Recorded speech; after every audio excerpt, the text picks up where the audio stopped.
evening, and welcome to the Enterprise Center's event, Time to Invest in Minority Entrepreneurs.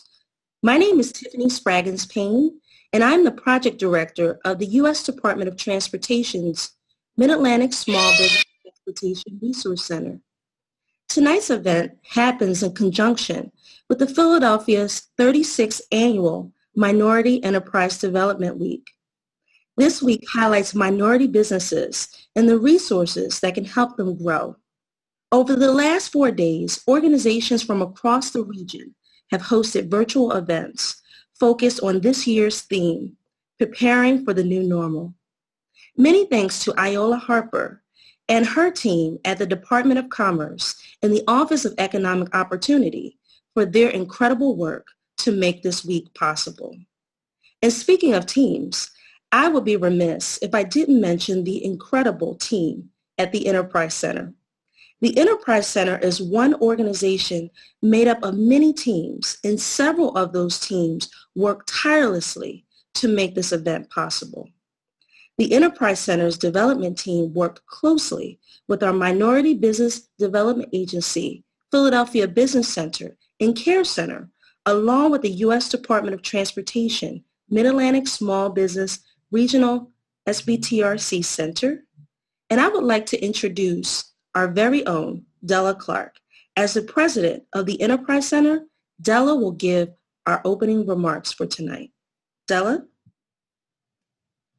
I also want to congratulate Iola for all of her hard work and effort toward this week, and also to my staff for their participation throughout all this week and for tonight's event.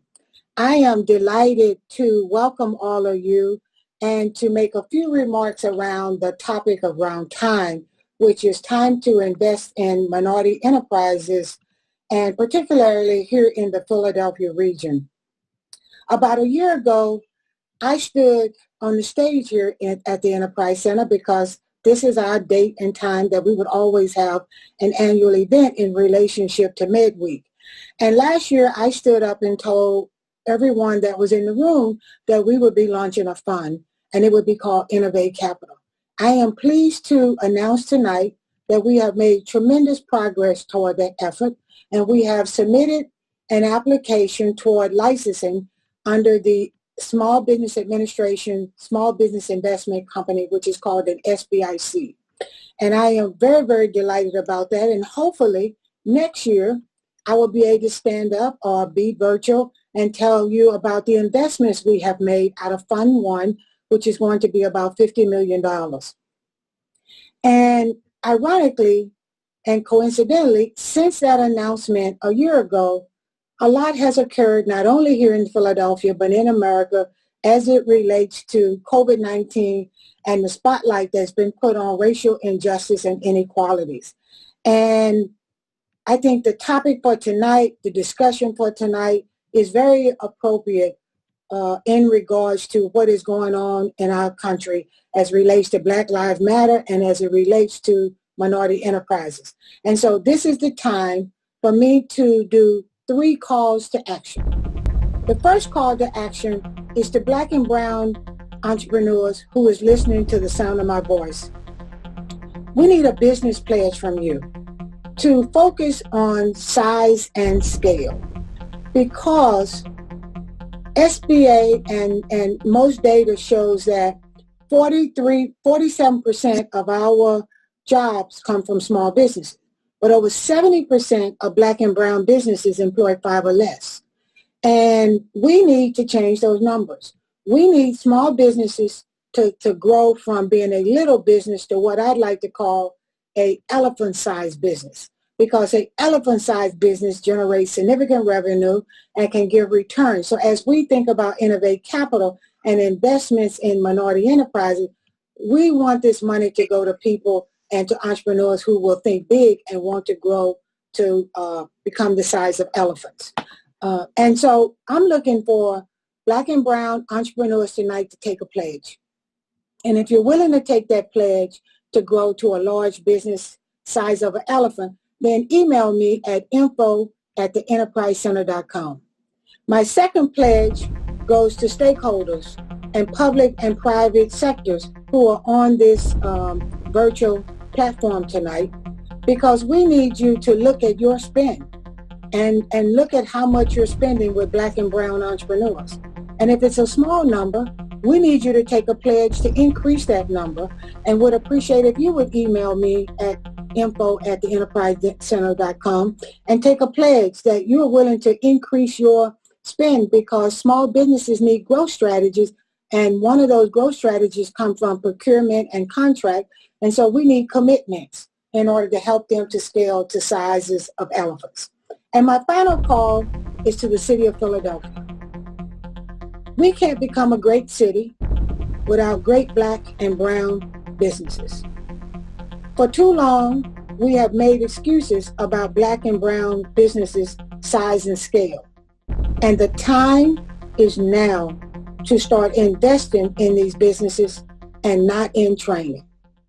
Only then will we become an inclusive Philadelphia.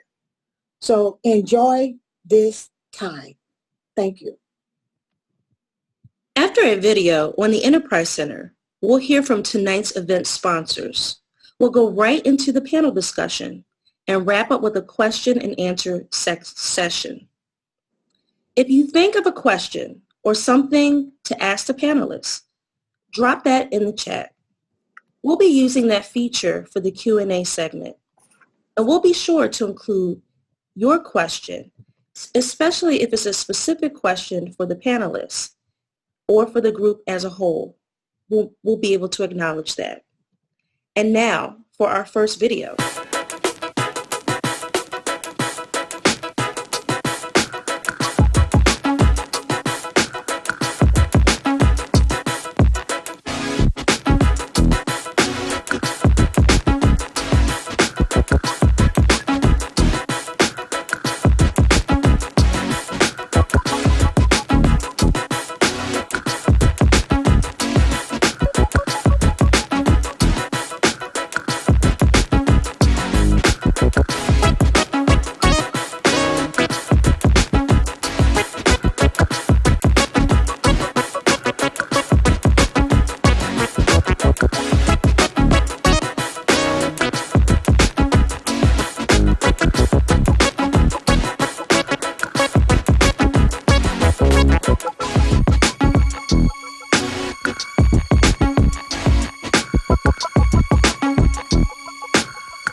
Please note, all of our sponsors have recorded their introduction videos at home. And I must admit, I'm really impressed with them doing that successfully with minimal background noise. I was expecting to hear children interjecting loudly, and don't even get me started on the family dog making a cameo appearance in front of the camera. A word to the wise: if the dog barks, he in fact deserves an introduction. I mean, I'll go on, but let's just move on. We'll get started with our next sponsor. And so now you're going to hear from tonight's event sponsors. The first one is going to be Monica Birch with PNC Bank. Monica?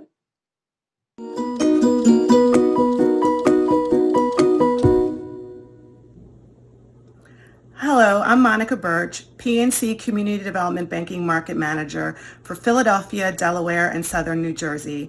It is a pleasure for us to be with you, even if it's in a pre-recorded fashion, to support the 36th Annual Virtual Minority Enterprise Development Week. An entrepreneurial spirit is at the heart of our nation's economic engine and is critical to the future success of our city. And really what this means is that all of you are critical to Philadelphia's long-term success. Your innovative spirit is essential to our city's future economic stability and to building on our reputation as a hub of entrepreneurial enterprise. That takes on an even greater meaning this year. Now more than ever, we must come together to support one another and advance minority enterprises and entrepreneurs like each of you. PNC and our Community Development Banking team has a long history of supporting communities and neighborhoods most in need here in Philadelphia and markets across the country. So it only makes sense for us to join in supporting our great city's minority entrepreneurs. This year, more than ever, it is simply the right thing to do. Tonight, as we join in supporting you, may you hear the applause of my PNC colleagues ringing as we champion your success and support our community throughout the pandemic and beyond. Congratulations to the Enterprise Center on what is sure to be a great event, and enjoy the evening. Thank you to PNC Bank for their support. And next we'll hear from Seth Berkowitz with Insomnia Cookies. Hi, my name is Seth Berkowitz, and I'm the founder and CEO of Insomnia Cookies. Insomnia Cookies was started in West Philadelphia back in 2004 in my college house at the University of Pennsylvania.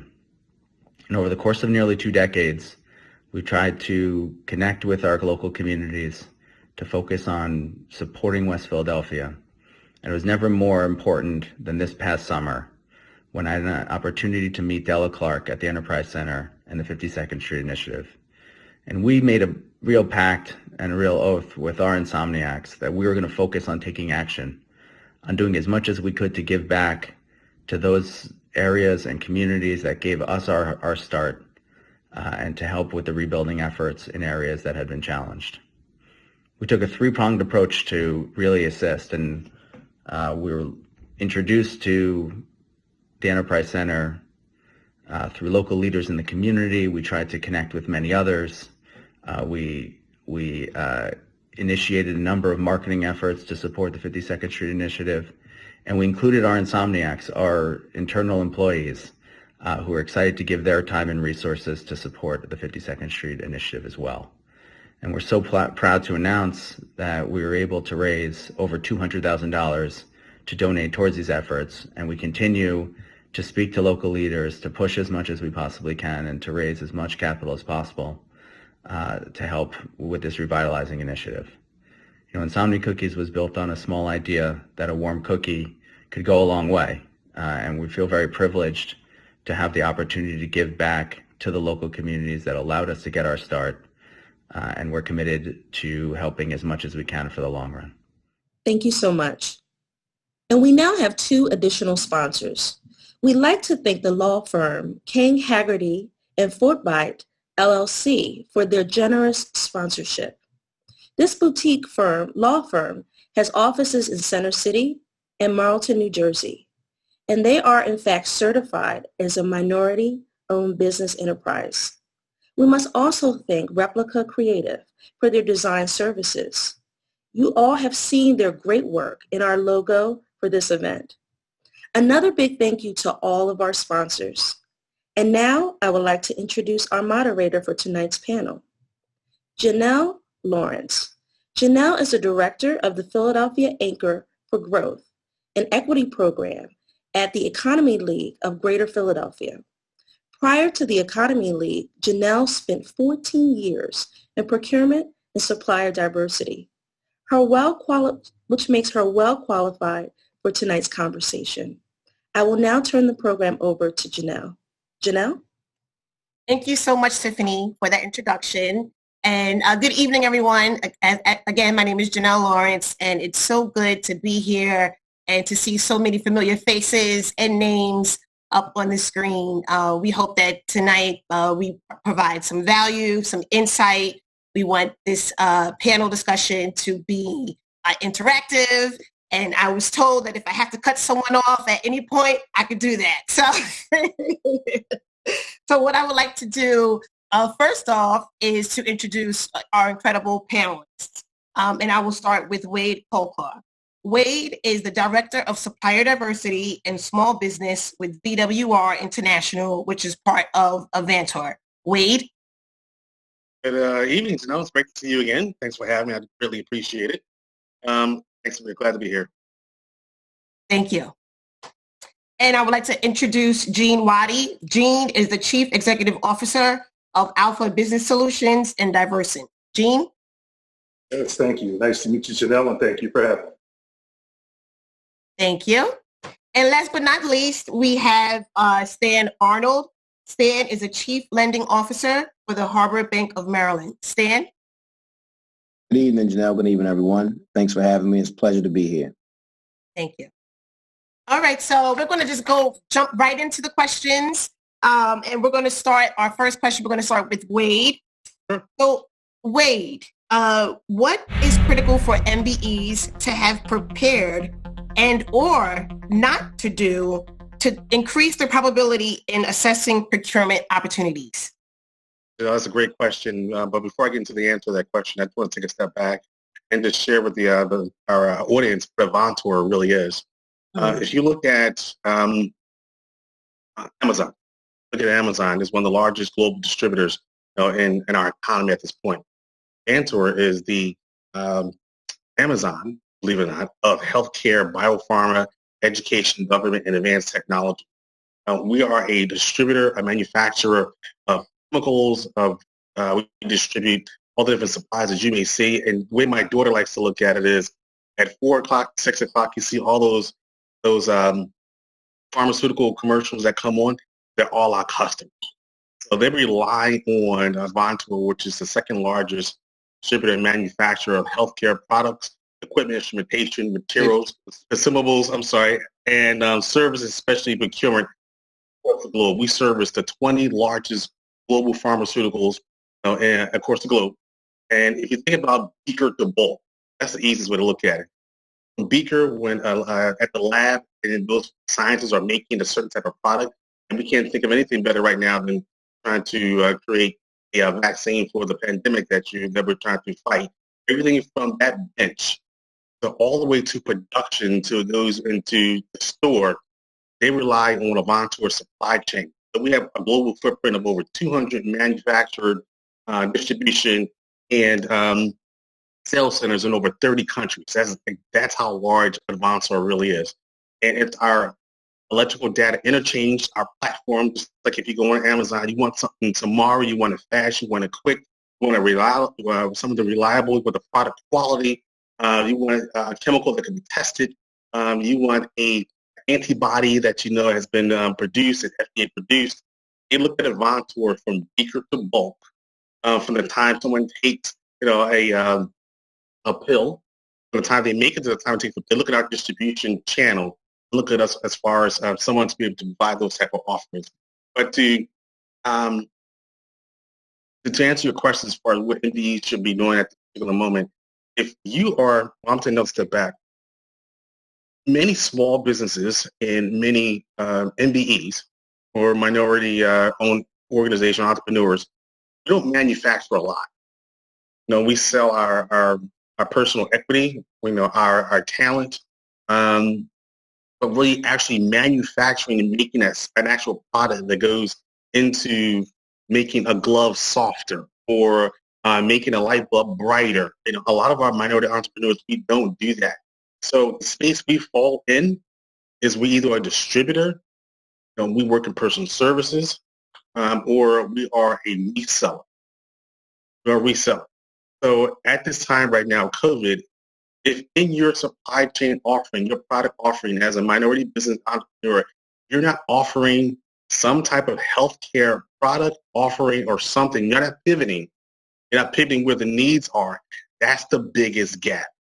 So I want to share that everybody. If you're, let's say your office supply company, or You may provide electrical supplies. So you may provide other types of gadgets or widgets as an end product to your end user, and you have that contractual relationship. You should be expanding your offering, as to include healthcare products, services, or some type of innovation that put you in their supply chain. And I'll preface that. I'll stop for a minute, but I want people to understand this too. No chief procurement officer is in the business of making their supply chain larger. So if you think they need you to be in their supply chain, they don't. Their responsibility is constricted, manage as many as least suppliers they can, and get the maximum amount of value out of that supply chain. And if you're not in that supply chain right now today, or you don't have a value proposition that says you can get in that supply chain today, you have to be in some type of healthcare space, because that's not going away. That's not going away anytime soon. Wow. And so expanding your capacity, expanding your offering is something I think that a lot of our minority entrepreneurs should take a look at. That's great advice. And, you actually kind of hit into our next question when you talked about being able to pivot. And, that's a term that we use, at the Economy League a lot, being able to pivot your business. And so the next question is actually going to go to Jean. And the question is, how have you pivoted, especially in terms of technology, to optimize your business operations in the midst of the pandemic? And then second part of that would be, what are your results to that? Thank you, definitely. So my business, I've been in the IT staffing and payroll solutions business for about 26 years. And we, up until the pandemic hit, were very close to when it hit. We had already adopted adoption of moving to the cloud from a technology perspective, because we felt that we would benefit from the cost reduction tied to not necessarily having an office in every major city in the country. So we were already thinking about how to optimize our workforce and how they work. So we invested in moving to the cloud just in time. We really wrapped that project up maybe a year prior to COVID. It was a phased approach. So we pivoted. We had already started to pivot from a office-centric model to a distributed model, remote model. People could work from home. What we found was we actually saw an increase in productivity. We were noticing that people were logging in earlier in the morning and logging out later in the evening, taking minimal breaks throughout the day. So we feel like that really put us in the position to exploit a lot of the change that's going on and that COVID has brought to it. So with that pivot, the end result was we didn't experience any hiccup in our operation. When COVID hit and we made the decision that it's not safe for our people to be commuting back and forth to offices in 12 states, 12 major cities, and we let everybody work from home. And the benefit was that when our clients were reaching out for MBEs or any partner, by the way, who could scale and handle the change that they were experiencing, because we were already in a remote work from home model, we were much more nimble and we could react more quickly to those needs. And as Wade said, and he made a great point, and all the MBEs out there should remember this, no procurement person stays up at night thinking, gee, I can't wait to double the size of my supply chain. That's what I want to be famous for. It's the opposite. So if you can show that value that Wade spoke to, you can be the supplier that gets the call. So that's how that was just one small example, but we'll touch more on this later. But COVID has been, it's been an unmitigated tragedy, obviously, for the world, in our country particularly. But it has also been a business driver for our company. And I'll talk more about that as we progress. I love what you said. You said be the supplier to get the call. Yes. Yeah, I love that. I love that. Thank you for that. And, can I jump on the back what Gene was saying there too as well? Because I think he mentioned something very important. The fact that he was able to go from a bricks and mortar type of standpoint or bricks and mortar type of business environment, something was more nimble. Also, too, to a procurement person, first thing I'm thinking about is he's going to offer me cost savings.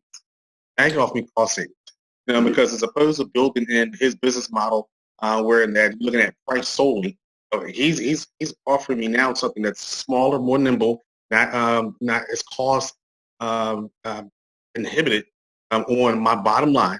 If I have to compare an MBE to MBA, then I have to compare a non-MBE to non-MBA. I'm looking at price first, and the fact that he can offer me, cost savings because he's more nimble, doesn't have to brick and mortar to other people. I'm already looking at his price and knowing that bricks and mortar is not built into his price. Exactly right.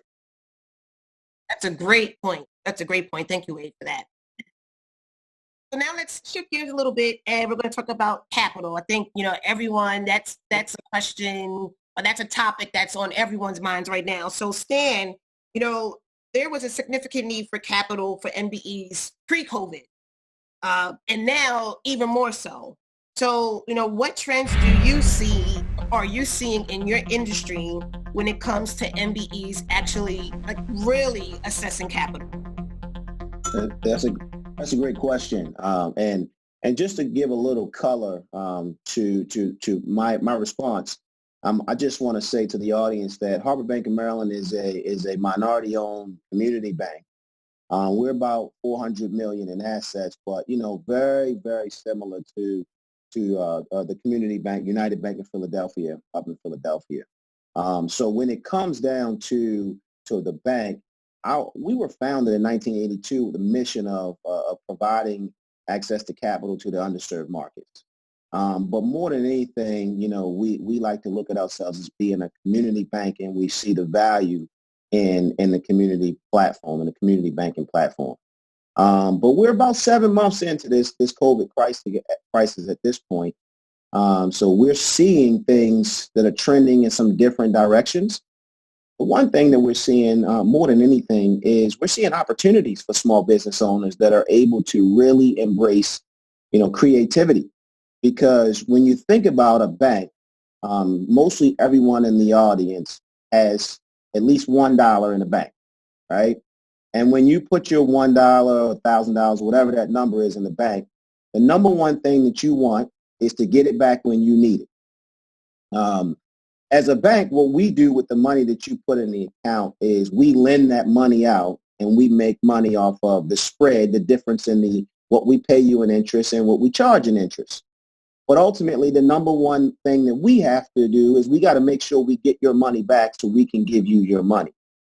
So ultimately, one of the things about getting capital from a bank is that it has to be the risk is very we are adverse to risk. So when you think about the pandemic and how it's affected lending and access to capital, the one thing that most bankers and most banks have been able to find security in is real estate, because real estate values are good. If you default on your loan, we'll sell the real estate and we will repay the loan. But this pandemic has put us in a position where we don't know what real estate values are going to be. Landlords don't know if tenants are gonna be able to pay their rent.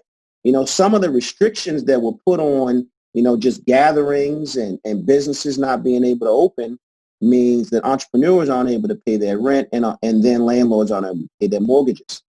So whereas there was a security blanket that we had as in the banking industry, in the real estate arena, it's no longer there. There's a lot of uncertainty there. So therein lies the opportunity for entrepreneurs, for small business owners, to come in and say, hey, listen, this is the way that I'm able to capture the market. Like you guys use the term pivot. We like to use I like pivot. I'm going to steal that from Gene. But literally just being fluid and able to be creative and being able to capture the opportunity as it's presented. We have had several restaurant businesses, that have experienced challenges during this COVID time. But I'll tell you one thing, we've had a couple of small restaurant owners that saw this as an opportunity, They embraced the social media platform. And we had two restaurant owners who provided financials to us recently that literally their financial statements are phenomenal. So they were able to, pivot to a different platform and really embrace the opportunity. So I would say, I say that's a long-winded answer, but what we're seeing is there's an opportunity for lending, and there's opportunity for capital because we don't have that security blanket that we had before in the real estate platform. That's perfect. Thank you. Thank you. And I'm going to stick with you and ask a follow-up question to that. So what would you say is critical then for MBEs to have prepared and or not do to increase their probability in assessing capital? So you talked about the trends. So now, what's really critical for MBEs to increase that probability that they'll actually assess that capital? Got it. So the number one thing is relationships, right? Relationships are extremely important. Unfortunately, on the community banking side, a lot of small business owners, they want the convenience of being at the larger banks, but at the larger banks, you're not looked at from a relationship standpoint.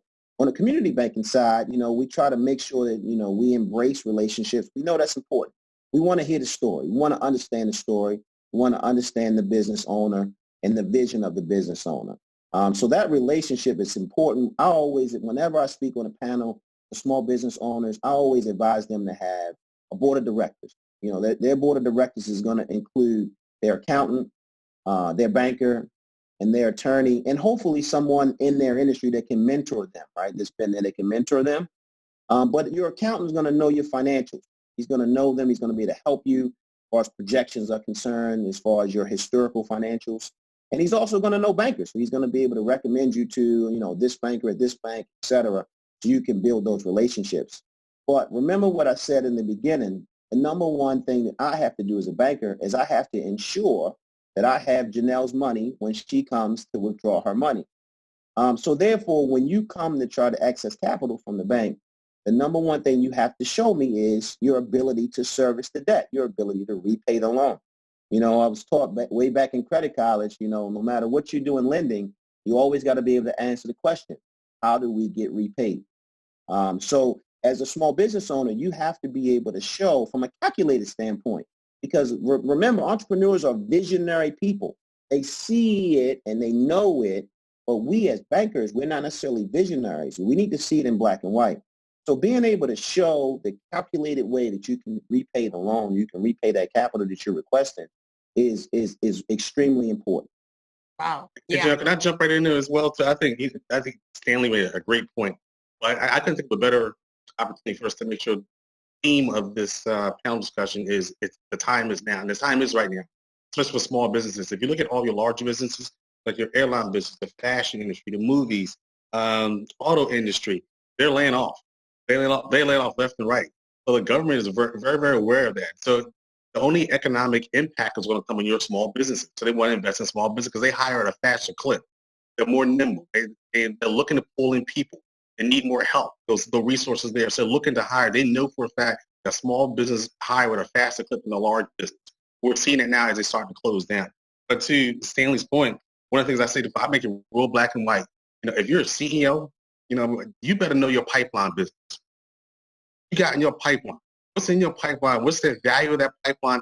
Is it repeat business? Is it repeat business for 1 year, 3 years, or 5 years? It's going to be substantiated. And you have to be able to talk in that fashion when you're talking to your banker. Before I even present somebody as a supply diversity solution as a prime to a large corporation like a pharmaceutical, I vet them from end to end, just like a banker would. I want to know, what's their capital, what they can do in credit is concerned, how fast they can pay back if they're buying from us to sell into our customer. We might give you 30 days. Another thing is, don't be afraid to ask. If you need 10 days, you can't, I don't know, a lot of small businesses right now can float 90-day terms or 120-day terms, like a large global business like we can, but they want to get in that supply chain opportunity. So open your mouth and say, hey, look, if Mr. Customer, my customer, I'm going to need 10-day payment terms, because I'm that important to you. And you say to your bank, look, I can get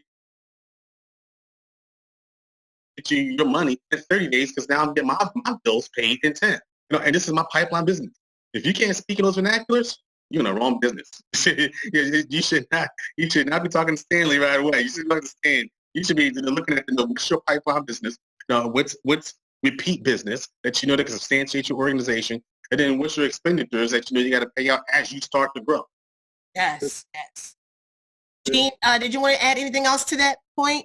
I see you nodding your head. We're both nodding our heads. Top of my head is because that's what you just heard from the two brothers. That's the language of business.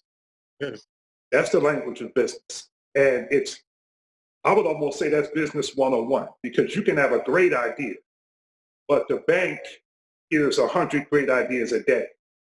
You got to be able to show them the black and white. And when you speak in that vernacular, right, you speak it back to them. They're vetting you. They're saying, is Gene just a salesman, or does Gene really have his finger on the pulse of his business, his pipeline, and his clients, what's going on out there in the world, what's going on inside his business? An entrepreneur is not a job. It's a calling. It's all encompassing.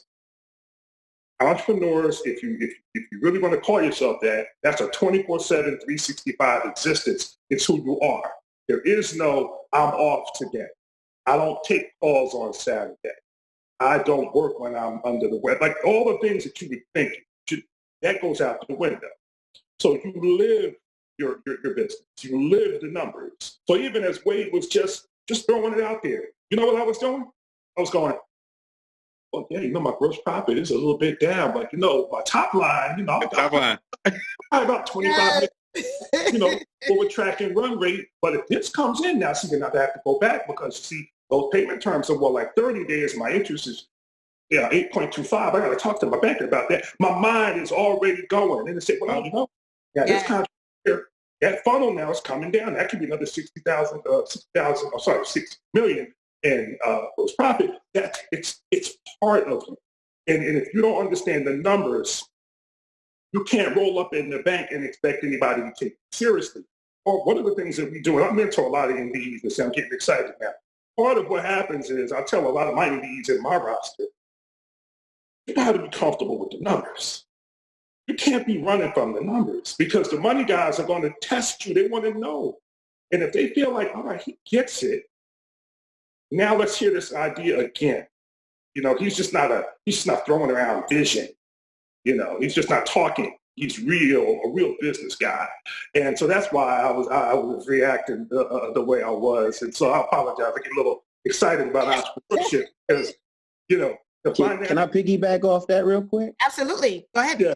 Yeah, no, because that's great. You say you can't run from the numbers, right? So literally, just an example of that, and we use this pretty often. You got a small business owner, they just were awarded a contract, and they come into the bank and they say, hey, I need a line of credit for $250,000. And we say, okay, explain to me what that $250,000 is going to do. And so what we're looking to hear is, under the terms of the contract, I'm going to get paid, net 30. I'm going to have, 2 payroll cycles in net 30. In the event that they pay me on a net 45, all of a sudden I calculated that the 250 covers my payroll plus a little extra, right? That mathematics to me tells me that he understands the number. Like you were just saying, don't run from the numbers, right? But what we get a lot of times is an entrepreneur will come in and say, hey, I need a line of credit for $100,000. And then when we peel back the layers, you say, well, how much is your payroll going to run every cycle? And then you start asking those kind of questions, and they really can't substantiate that need. So that doesn't make the banker feel comfortable. So that's a great point, what you just said. Don't run from the numbers. You have to be comfortable with the numbers. You have to know them in and out, because the next question I'm going to say is, well, what happens if, for some God-on reason, they go net 60? It's 250 there you go. That's right. It's 250 going to cover it. And if you don't know the answer to that question, then we don't, because the worst thing I can do as a banker is not give you what you need to be successful. That's the worst thing that can happen here. So that's a good point, and I just wanted to piggyback off of that. And let me just say this too, Janelle. I think Stanley did a great thing. One of the things I want people to understand, I'm just not director of supply diversity. I do run small business empowerment, and for us, I manage every reseller in North America. So I'm responsible for a P&L. My P&L is $25 million a year. I can't run from them. I'm on the supply diversity side, but I'm also I have to manage a profit center. But most supply diversity professionals don't manage profit centers. You know, until you understand the numbers and you're charged of running a profit center. You know, and I listen to Gene talk about top line. I listen to talk about EBITDA. You know, earnings before interest and taxes, all those types of things. You know, where your pipeline business is going to be, what your margin is going to be. Can you cut your margin in certain areas? What credits? I saw somebody chat, "Oh, I'm in operations. Nobody ever give me 10 days," because you might not ask. You can ask. If you're a diverse supplier or an MBA, and you let's say you're tier 2 or you're tier 1 on a contract, yeah, they're going to put all the terms and conditions on your larger prime. And that larger prime would also say to that customer, for this to be successful for you, because this is important to you, we need to make sure we get that diverse supplier paid 10 days. Yep. That's right. Yeah, you better open up your mouth. You don't open it, closed mouth don't get fed. You know, people say, I don't get paid that. Nobody paid me that. You got to work that system. If you don't keep your mouth shut, they're not going to give it to you. Yes, absolutely. Absolutely. My mom told me that you should say that all the time. A closed mouth don't get fed. So open up that mouth and ask for sure. Right. For sure. Yes. So we're going to switch gears a little bit. We talk about, understanding the numbers, knowing the numbers. And Stan, you had actually touched on this a little bit. We talked about relationships and, building that relationship. So I'm going to go back to Wade. How important is strategic relationships when your agency is procuring services from a firm? And how does brand reputation assure the ability of a new firm to perform when they have not done work with your agency in the past? It's funny to be called Avantor an agency. We're like a global company. It's like it's like a behemoth. I would love to be an agency. I would love to be an agency. Maybe I can get some sleep at night. But I'm not going to be flippant when I make this answer too as well. Relations are important, but I don't think anybody who sits in a position that has to be responsible for pick up P&L, they don't need any new friend. I don't need no new friend. I'll be very clear. So don't think for a minute that a professional feedback that someone's giving you is personal, not personal. And I will share this too. Everybody talk. Everybody talk. It's a way for procurement people to talk about or discuss who, what, where, and why. They already know who the squeaky wheels are for being at that trade fair and certain things like that. Relationships are very, very important. And number two, not just relationship between the contract owner or the commodity buyer, the relationship with the trade organizations. Sometimes they look at those trade organizations, especially at the ones at the top, and say, can you give me some advice on this firm? How do they perform? Are they reliable? And then lastly, supply diversity professionals talk too. We see the same people all the time for over 15 years. We know what you can do, what you can't do, where your capabilities are, what's in your wheelhouse, because everybody promises the world, and we know what your strengths and your capabilities are. So relationships are very, very important when it comes to making a final decision. And the people that you see on the way up are the same one you see on the way down. So I'm going to tell you, you treat somebody incorrectly, and they may not be at one company today, but maybe another company tomorrow. And you be sitting right in front of that same person that you pissed off at that company before, and they're the decision maker if you get the opportunity or not. He's smiling because he knows it's true. You're preaching to the converted, brother. Let me jump in on this one because the relationships. That's my superpower. That's what I'm good at. It sure is. You're great at that. And what drives it? I love people. And I love relationships. I love connecting people. I collect people, relationships. It's who I am. So, and then what I did is find a way to monetize that network. Your money, the wealth is in your network. That's where it is. And we talk about this all the time. Your network, that's where your wealth is. And the wider the net, the more fish. I like fish. Fry up some fish. I love it. The wider the net, the more fish you're going to catch, the better you eat. That's just the way it is. And you don't catch fish by scaring the fish and being a jerk. You got to be a good person. You got to help folks out. You got to connect people. Sometimes when there's nothing in it for you, right? Treat people right. And treat people the best that deserve it the least sometimes. You will be surprised what will happen. You will take care of that network. I'm eating today off of relationships I've had for 20-something years, right? I've known Wade now for well over 10 plus some years, and we've moved around, done different things. but that's still Wade. I'm not saying, but we were talking earlier, they had to shut us up. We get talking and catching up and then what have you. But that's how I know I'm doing what I was put on this earth to do, relationships. And paying it forward, people throw that around all the time. But it's true. If you do the right thing, you get, I'm not going to get too preachy on this one, but if you get a blessing, you're supposed to give a blessing. That's the way it works, folks. And if Amen. you do enough, that blessing is going to do some things. It's going to grow and it's going to come back to you. It's going to flash on somebody else and you can help somebody. Before you know it, you got a whole bunch of people behind you pushing you, saying, go get it. I want you to get it, right? Or if you're the first one in, I happen to be blessed with a pretty sizable business, right? 2, right? That's great. But what I'm known for is holding the door open for other people. That's what I do. Once I get in there, I'm like, all right, y'all, listen, I'm going to hold the door open. Yes. Put in it. Yes.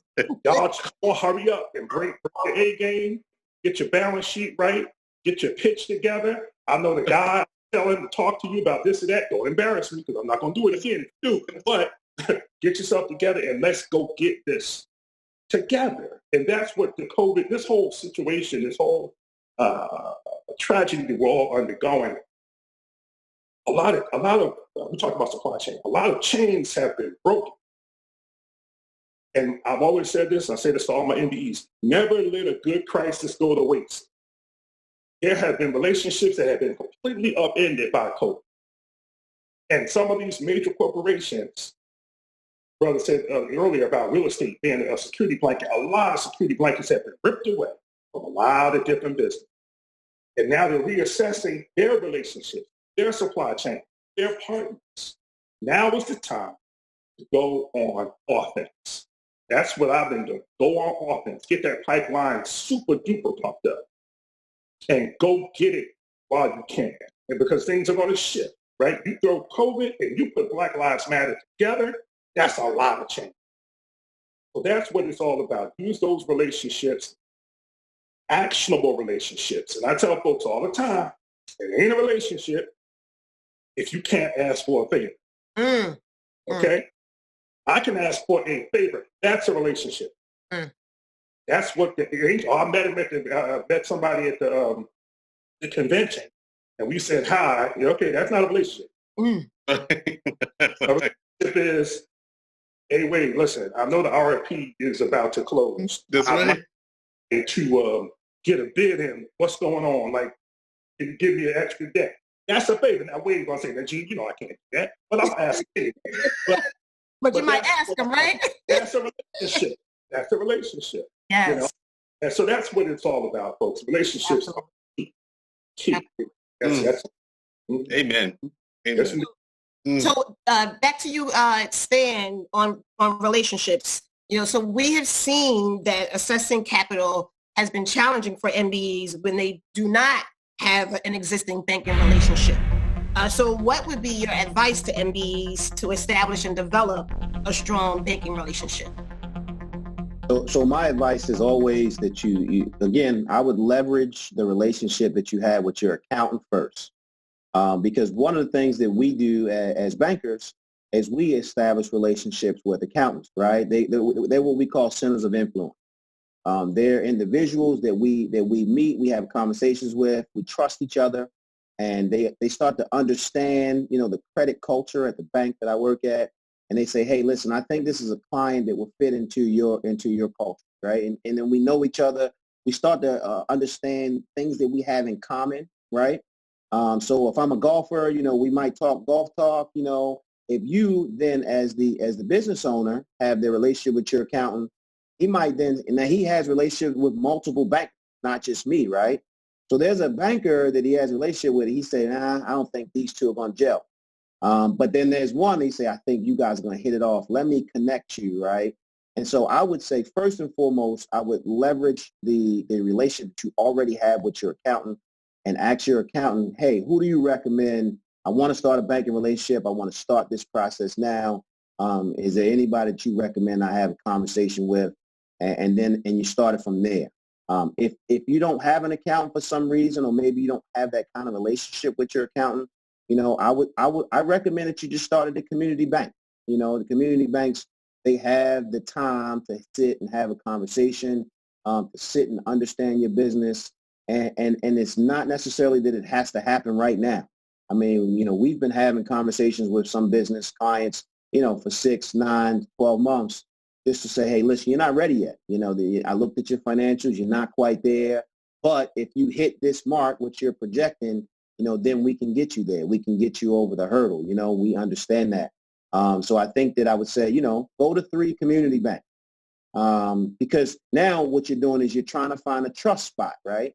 You go to one community banker and he says something, you go to another one, he said, once you get some consistency, then you start to feel a certain sense of trust and a certain sense of security. And then you can go from there. But again, I think that the key is to start having the conversation now, because ultimately when the time comes and you just were awarded the contract, and then you come knocking on the door, hey, I need this and I need it yesterday, because I gotta accept this contract. It's too late now at that point, unless everything is perfect. So if you start having the conversations now, the relationship is there. We understand your business. We understand where you're going. Let's just say, and I know this is a touchy subject, right? But some entrepreneurs, their credit history is not that great. Their personal credit. A lot of entrepreneurs are going to leverage themselves personally in order to get this thing off the ground because they believe in it, right? I had one restaurant owner who said to me, I didn't miss a pay when it comes to paying my people. I never missed paying them, but I didn't pay myself.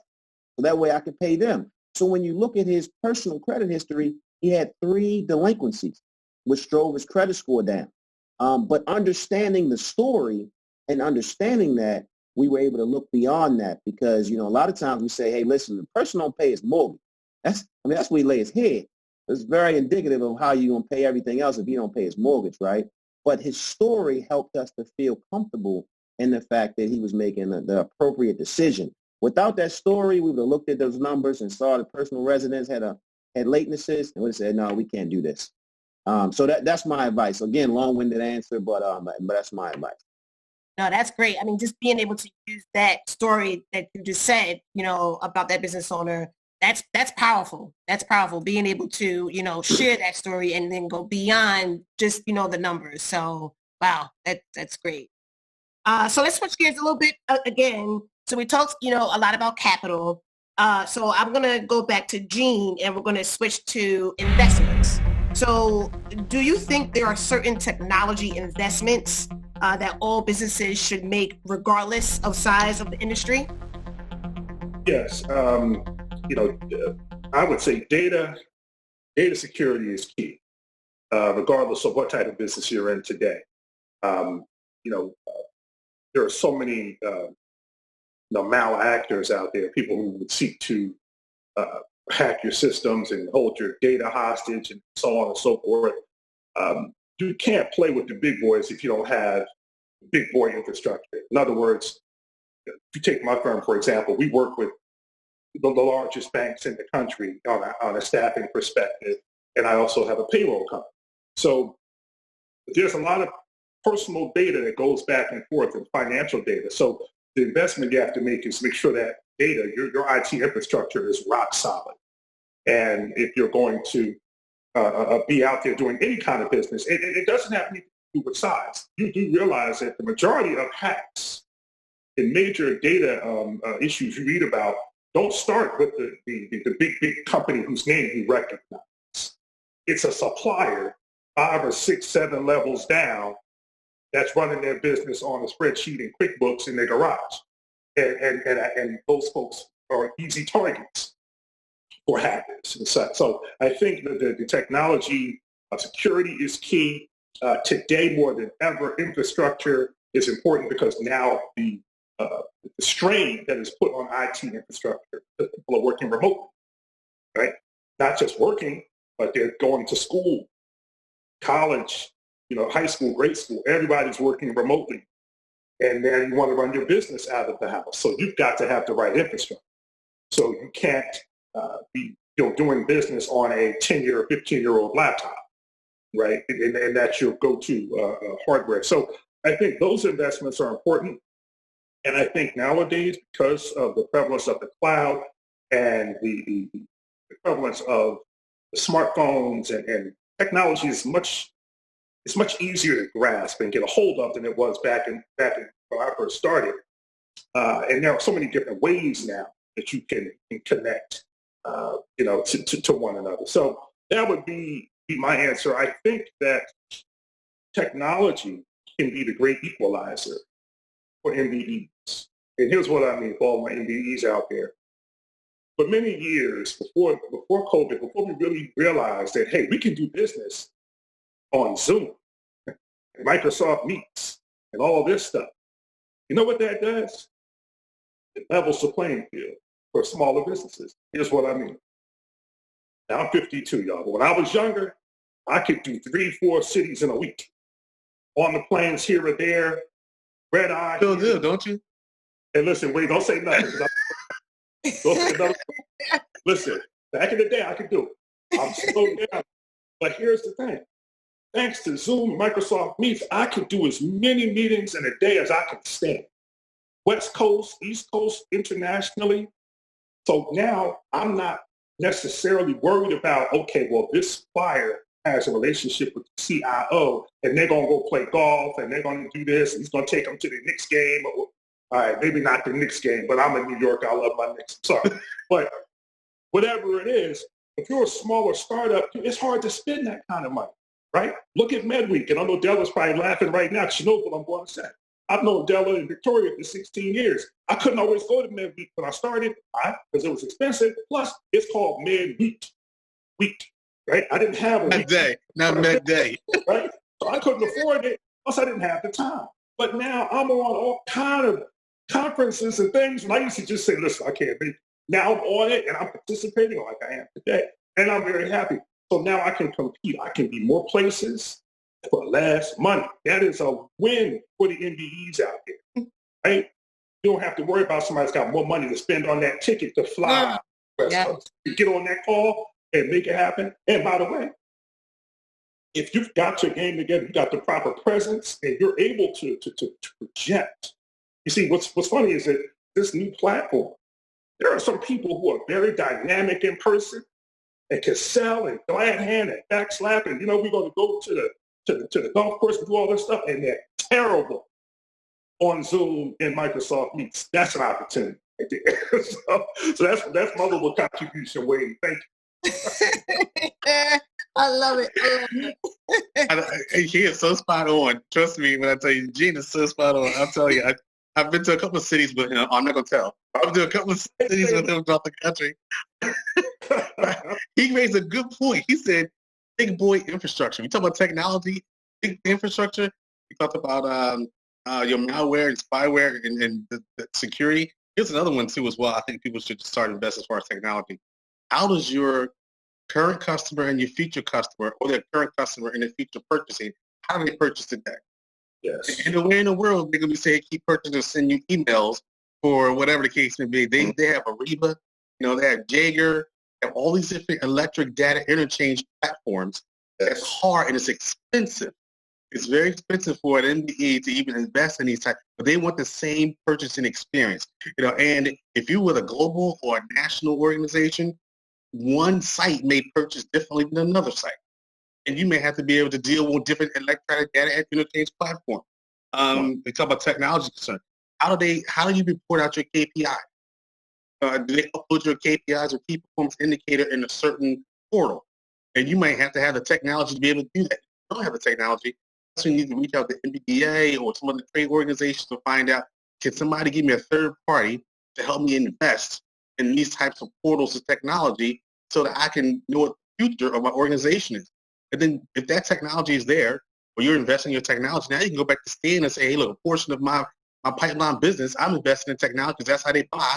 And now I'm out in front of my competitor because now I have a technology, not just get from one site. Now I can collect, P cards, or I collect Ariba or Jaeger from a whole bunch of national platforms that they may have. So, and then lastly, reporting. Your reporting technology. Nobody wants to, go through a 12-page handout that you're going to give them at a trade fair anymore. They're going to send you a metric You fill in that metric based on what it is, and if you can't, you can't manipulate that metric or that platform, you're already out. I look at it like it just like that now. I said before earlier in our introduction, Avantor is just like the Amazon of the healthcare industry. It's no electronic data platform that we can't connect to our customers, or we connect them on their phone.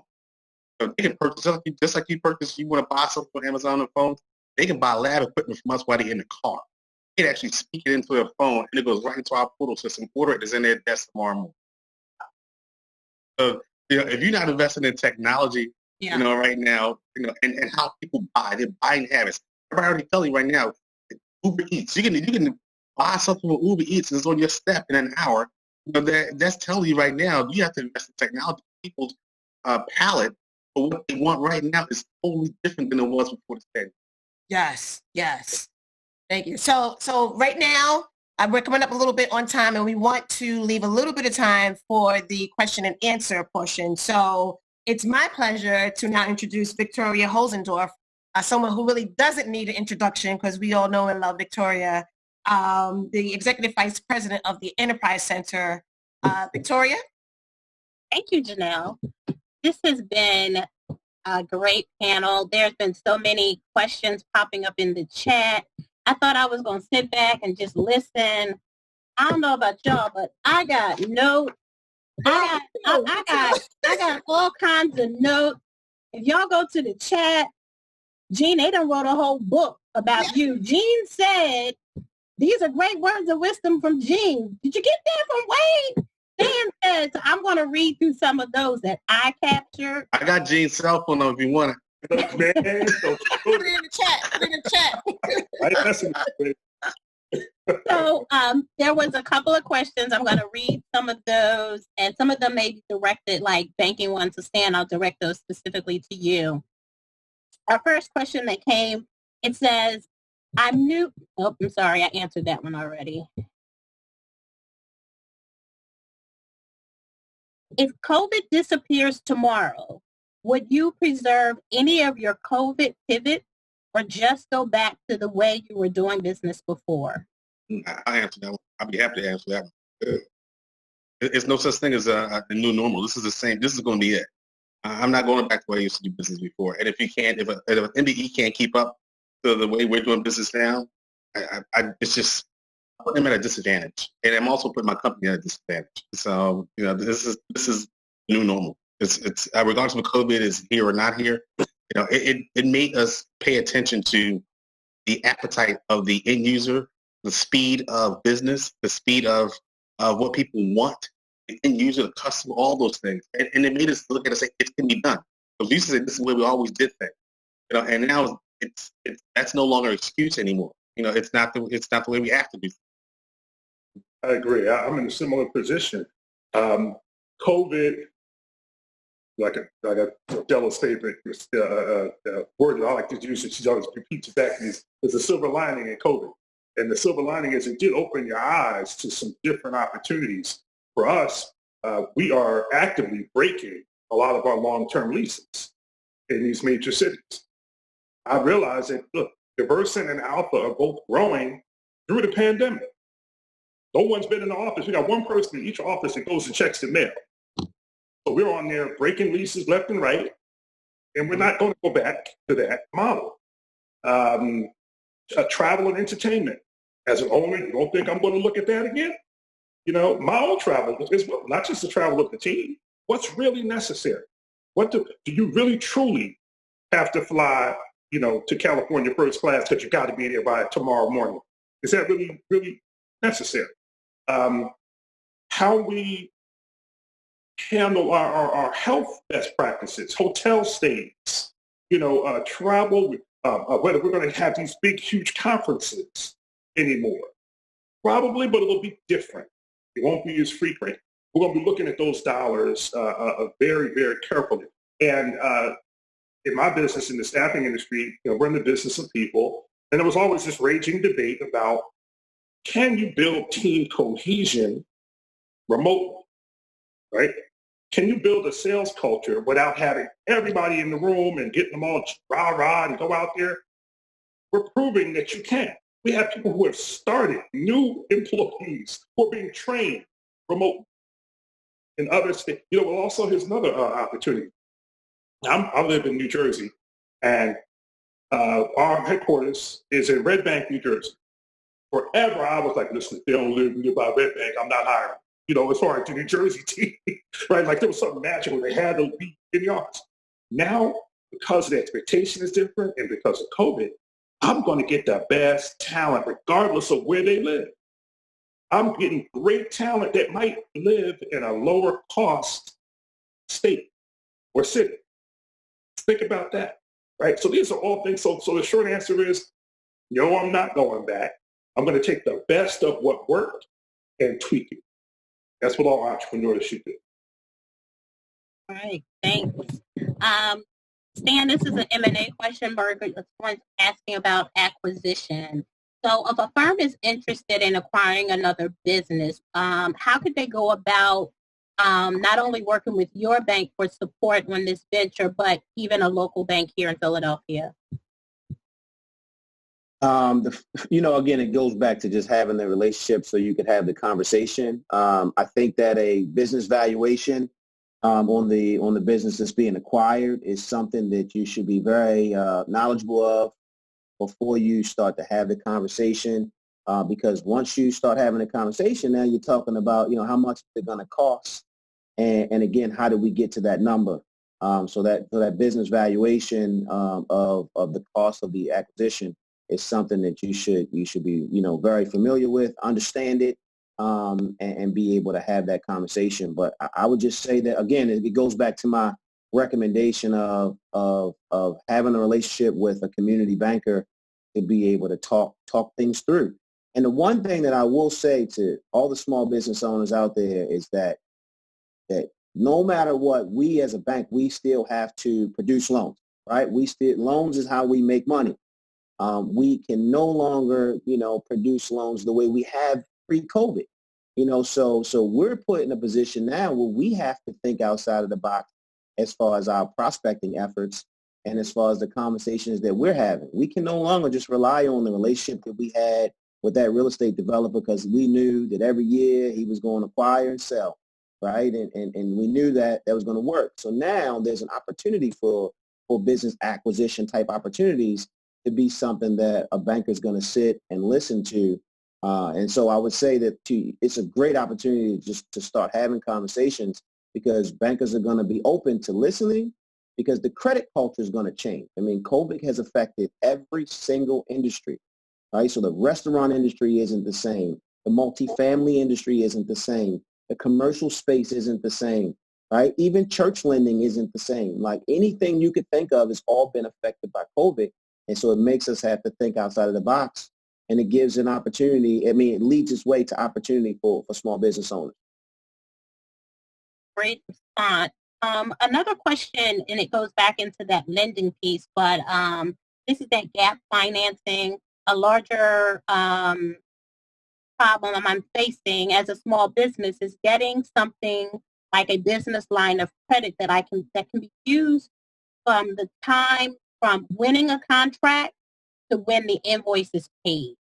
Yeah.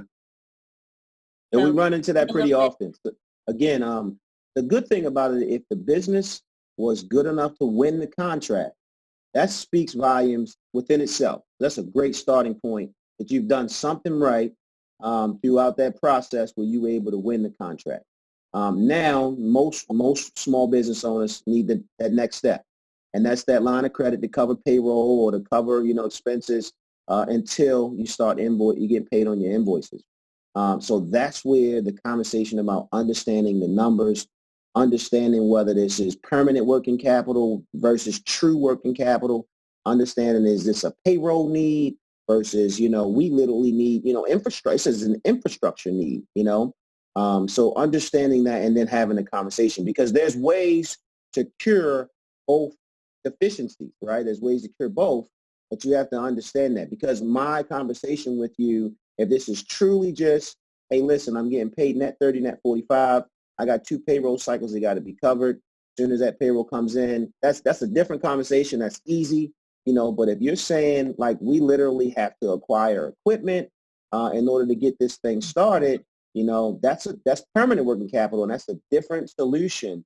And so understanding the difference and being able to just have the conversation, it helps the banker to be able to say, okay, well, this is how we're going to solve this problem. A lot of times, that's a two solution problem where we say, okay, this part of your financing request, we're going to use the permanent working capital solution. And then over here, we got true working capital need, and we're going to use this solution over here. So it's just a conversation. I mean, not one, but it's starting to have the conversations where we understand what you really need to be successful. Thank you. The next question is directed to Gene, but Wade and Stan, you can both either chime in if you have a thought or something that may have crossed your path in your business. So during the crisis, I've been told to consider a pivot for adding IT to our electrical contracting. And they wanted to know, Gene, what did you think about that? If the person wanted to pivot out of their comfort zone during this time to establish more business in an essential time that we're in right now. Boy. Without knowing all the details, I would probably advise against it. And I'll tell you why. You have to know what you want to be famous for when you start a business, right? You have to take what you do well, right? What your God-given talents are, and find people that will pay you for it. That's the way it works. Keep it really simple. I know one or maybe two things really well. That's IT staffing and payroll. That's why I have an IT staffing business and I have a payroll business. They're actually cousins, those two businesses. There's a reason why I don't own a string or barbershop, besides the fact that I don't have any hair. I don't know about the barbershop business. I won't have any credibility, right? Yeah, there's mentees on this call that are actually my mentees, and I always tell them, pick one, maybe two, and be the best at that. And if I could meet any of y'all and you give me a business card and it's got like IT staffing, masseuse, life coach, baker, candlestick maker, right? And the card got so much on it that don't even scan, we got to talk. Don't get jumpy like that, because that's a big jump from electrical, and again, I don't know all the electrical contracting, electrical work to IT. That's a huge jump, right? It's huge. That's almost too much of a pivot, because here's the thing. That's a crisis-driven type of decision. In other words, and I've had calls with people that I know, people I love, who maybe they were in the travel business. A lot of MBEs were in the travel space, and that dried up. So one brother I was just talking to, now he's overnight, y'all, in the PPE space, right? And what did Wade say about if you don't manufacture, you're what? A reseller. And you 6 or 7 months too late. The people that are making money in that business either were already in it or got in almost just at the right time, and now they're running, and it is what it is. So word to the wise. If you're good at what you do, sometimes you just gotta wait through it to kind of just go through it or find a way to upsell within your capability structure. So that's a fantastic question, and I hope that's not a disappointing answer. It's a cautious answer, because COVID ain't gonna last forever, though. It ain't gonna last forever, God willing, right? And then when it's all said and done, you have muddied your brand, right? People see Gene Wilder, they go, do you know about IT staffing and payroll? That's it. That's by design. So that's my advice. And that's something you take offline, but I wouldn't jump like that. Victor, Gene raised a great point too as well. I've seen people that use that word pivot outside of the norm what it's supposed to mean. Now, I would say somebody can pivot if they have complementary services. Just say you're a reseller and you have a great relationship with some of the product manufacturers or things that nature. Just so happens that you also provide other services like kitting. because you have a warehouse and you have people. So now you can offer kitting services as well as being a distributor. Well, let's just say that you have experience in glass washing, for pharmaceuticals. Now, that's different than glass washing for commercial or a restaurant. It's totally different. So now you can pivot into 3 areas because that's all in your wheelhouse. They're complementary services. But, if you don't have complementary services, I wouldn't go out of saying, I'm an electrical contractor or I'm electrical GC, and I'm just going to all of a sudden jump into IT. That's like jumping in from the frying pan into fire. As long as there's complementary services, we're talking about pivoting to complementary services that are in your wheelhouse. And not pivoting to something where that you don't have these skill sets and they're not in your wheelhouse. Well said. Right. Thank you. And somebody put that in the chat. They actually put a recommendation for someone like that, what they should probably pivot to. If they're electrical contractor, I can see them being an electrical distributor or electrical products, or electronic products or something like that, because they do the same manufacturers. That would be a good fit for somebody like that. Right. One final question. Can the panel talk about social responsibility of entrepreneurs to their employees offering livable wages and group health care? That's a good one. I'm gonna decline to respond on that because I probably have to take that one to church, but I want I would let my big brother respond on that. Because I've been on both sides. I've been on the customer side, the trade organization side. I was an entrepreneur, and now I'm working as a prime. And I've seen social disparities along all 3 of those things, and they don't look good. We can't take off our color every day, and not be black people. I don't care where you're at in the vertical, but people on the other side of that who control finances and payroll and your career, sometimes they don't look like us, and they can take those things off. So I'm gonna stop there. I'm not gonna go too deeply into that because that's something I'm incredibly passionate about. But I think my big brother, as an entrepreneur and a CEO, he probably can comment more on it than I can. Well, I definitely can comment more. I know you can. Listen, I'm not answering to anybody on this. So that's right. And I'll start off by saying, listen, I've been black my whole life, so social responsibility has been part of my existence in this country. But one of the things that is imperative for us as a company, both companies, is to be in the right frame of history and where you're supposed to be at this time. And COVID, and like I said, that the collision of COVID and Black Lives Matter and all the things that's going on in this country, you have to be intentional about how you are seen and how you show up, in these various issues that are boiling out here. So our company, when the Black Lives Matter movement really took off, I'm proud to say I was led by my employees. They basically accelerated my whole decision-making and my wokeness, if that's a word. They were out in front of me because they were saying stuff like, well, we need to get together and put a statement on our website. I'm going, whose website? They're like, no, we need to put a statement. And I'm thinking, oh, man, this might offend somebody. I don't know. And I had to go through all that. But I was outvoted. And one of the things I was most proud of is that the woman that wrote, if you go on Diversant's website, the woman that wrote our social responsibility statement around Black Lives Matter is a probably middle-aged white woman from Ukraine. And she is our internal legal counsel. And she wrote this thing and sent it to me. I was emotional when I read it. I couldn't believe a woman that didn't look anything like me. She's from Russia, Ukraine, completely different person than I, growing up. And her empathy and the way that she put these words together, we put it on the website. And we didn't stop there. We let folks go. If they had to march, we let them march. All we said was be safe, check in.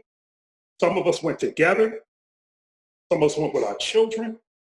It's part of a living wage. Listen, I'm a first generation college graduate. I'm the first Wadi that went to college that wasn't trespassing, that got a degree. And then I started this business. And I come from a blue collar family. So I understand what living wage is all about. I understand what it means to have work-life balance. That's another thing that this whole COVID and all this is, people are starting to realize, you know what? I can be home for the kids and help clean up and let out the dog and go talk to the UPS man and everything and still kill it at work. Isn't that something wonderful? This is something that we never thought could happen. So it's all changing. Living wage. You know, as an owner, people say to me, G, you know, how do you know that you're doing it right? I tell you how I know. When one of my people, son and daughter, graduate from high school, and I get invited, or when they graduate college, and I get a picture, you know, or I'm mentoring a young man who maybe need a little help with his tuition, I'm able to do that, a little blessing right there. That's when you know you're doing it right. That's what it is. And it comes from in here. It's not something that somebody tells you. It comes from inside out. And guess what? When you're doing it right, the money comes by. The money comes with it. The money comes with it. You do right, good stuff happens. You don't always know why. People say, I tell people sometimes it's better to be lucky than good sometimes, right? But you're doing the right things along the way, good things will happen. So the social responsibility has to go hand in hand with entrepreneurship, because if you don't, you're going to start doing things that your mother wouldn't be proud if she knew you were doing. And I'll leave it at that. You know what? I was actually preparing for this. I had a feeling you was going to ask me something like this, knowing you, Victoria. And last night I was reading a book. I knew somebody was going to bring it up. It's because of the demographics that's on this panel discussion. I knew it was going to come up. And I'm not making a plug for this book, but one of the things I learned is positive affirmation. It's a wonderful book. It's called Wonderful You. You can get it from Amazon. It's called Wonderful You. It has 100 inspirational quotes, little pop quotes and stuff like that. And it's interesting. I always, when Dean gets passionate, it always makes my eyes tear up a little, because I know his walk. I remember him telling the story how he got into his business first and foremost. And it was one page on here I just want to share. Hopefully it answers your question. It says, don't let someone dim your light simply because it's shining too bright in their eyes. And if you can take that away from anything, a part of that is your social responsibility. I encourage folks to get it, because there's no time like the present to always have some things in your subconscious mind, that help, throw it out the things that we see on a day-to-day basis, because some of the things we see on a day-to-day basis, they are not normal. They're not normal, and we shouldn't accept them as being normal. Indeed. We've always been each other's brother's keepers. Well said. Well said. Final remarks from each of you. I'll start with Janelle. I'm like you, Victoria. I got notes. I've been taking all kinds of, just so many that were said, so inspirational. I just want to, again, thank you for asking me to be a part of this panel, and the panelists. I had fun. I had a good time this evening. And, I just wanted to encourage, the MBEs to, build those relationships, reach out to people that you know. I always like to say good people know good people. So if you surround yourself with good people, then, then just, good things will happen to you. So I'll leave it at that. But thank you for having me be a part of this panel. You're welcome. As our guests, before you all leave, if you wanted to leave your business contact information in the chat to just share with other businesses that are on the call, please do so. I've been seeing a number of them there, so please visit that before you pop out. And when I finish, I'll tell you how to get in contact with all of our panelists. Final words, short words from Wade. Top of the word is short, right? Okay. First of all, thanks, Victoria, for inviting me. It was really good to see everybody, from Stan to Janelle and to Jean. I want to thank Bella to congratulate her on the award that Enterprise Center received recently and the MBA received recently. And lastly, the only request I have, I see a lot of stuff in the Zoom group chat. Is there a way for you to extract all those comments and stuff, maybe share them with our panelists, so we can probably follow up one-on-ones with some certain folks? I've seen some private chats, and I've seen some. Yeah, that's perfect. And lastly, just stay on faith. entrepreneurs, they work on faith. Some things they don't see. Faith is work without things being seen. So just stay on faith as we need our entrepreneurs. Thank you. Gene? Yeah, the final thought for me, all about the entrepreneurs out there. Remember this: the parachute doesn't open if you don't jump. Think about that. Parachute will not open if you don't jump. I'll write another one down. That's it. The parachute ain't gonna open if you don't jump. As much as I can sit and drone on about, I got my 2 businesses, 26 years. I got kicked out of the nest. When I started my business, I got laid off. I was going to be like my dad. I worked for the same company for 32 years and to get the Gold Watch and go get one vacation a year and all that stuff that I grew up on. And I got kicked out of the nest. And they made me think for myself. And I didn't know what color my parachute was. But we all have one. I got kicked out of the nest. And it was scary, but my parachute opened. And then all the other stuff came after. So, just keep the faith and listen to your inner self. Keep the faith. Don't, just sometimes, success, you fail your way to success. I can't tell you how many mistakes and millions, and I do mean millions of dollars I have messed up before I got to number 23 on the Black Enterprise 100. All right? And if I can do it, I know y'all can. And I'm here to help. So if y'all need to get in touch, link up. Thank you. Thanks, Gene. We'll turn it over to Stan for final words. So in brevity, I just want to say that I appreciate the opportunity to share with small business owners. It's a passion of mine to be able to just share what I know, to be able to help small businesses be able to capitalize on opportunities and grow their business. So it's my pleasure. And every bit of advice that I gave, it was literally, it's founded in experience. So it's coming from experience, and it's from the day to day. We're here, boots on the ground, on a day to day, and so that's where my advice and recommendations come from there. So thanks for the opportunity. Thanks for the opportunity to share this panel with Janelle and Gene and Wade. I appreciate it. Thank you very much. Just so you all know, Harrisburg wants you all to come join their panel discussion in October.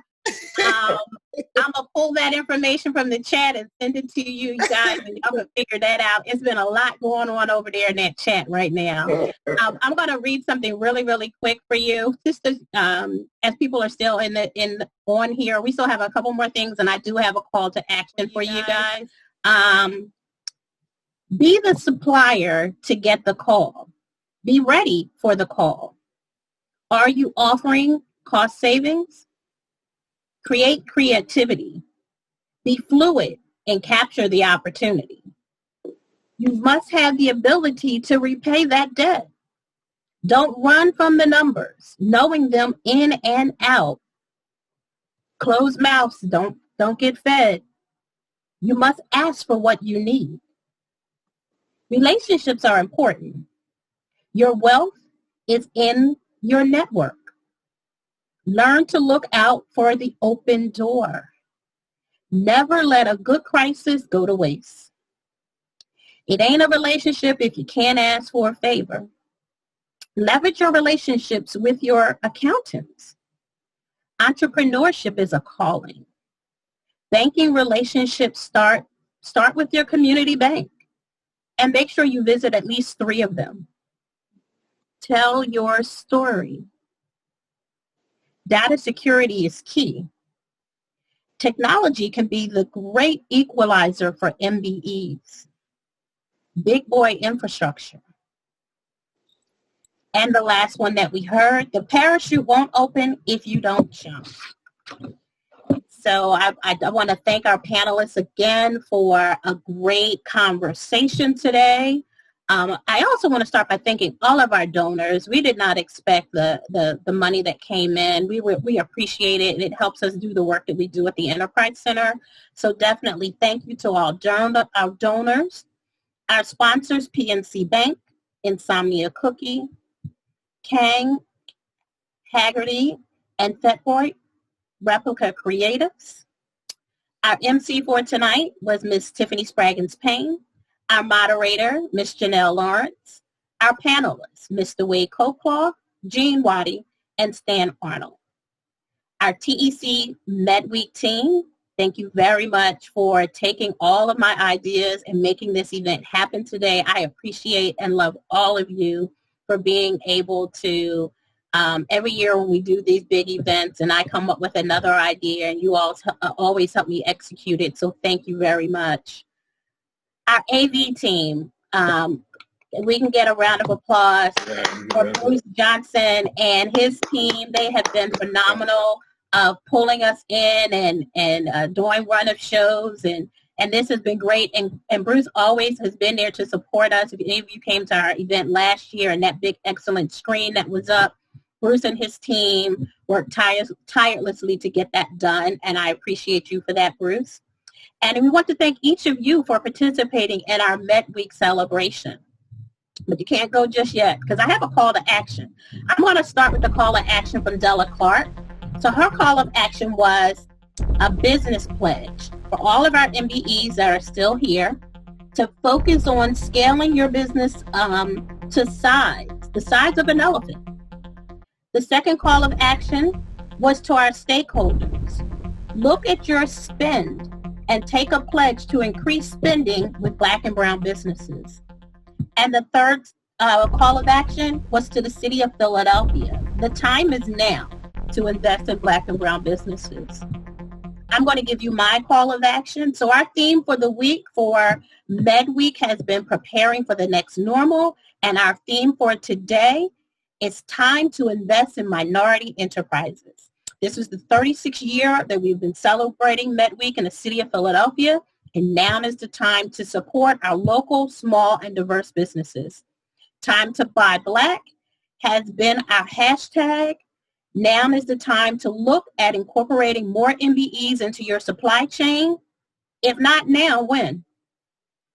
You may ask yourself, how can I help?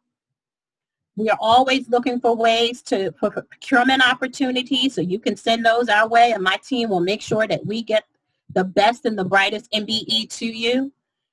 We are still looking for investors. You heard Della talk about her investment capital earlier, capital partners, and also sponsors. And again, thank each of you for joining us, and I look forward to speaking with you soon, and have a great night.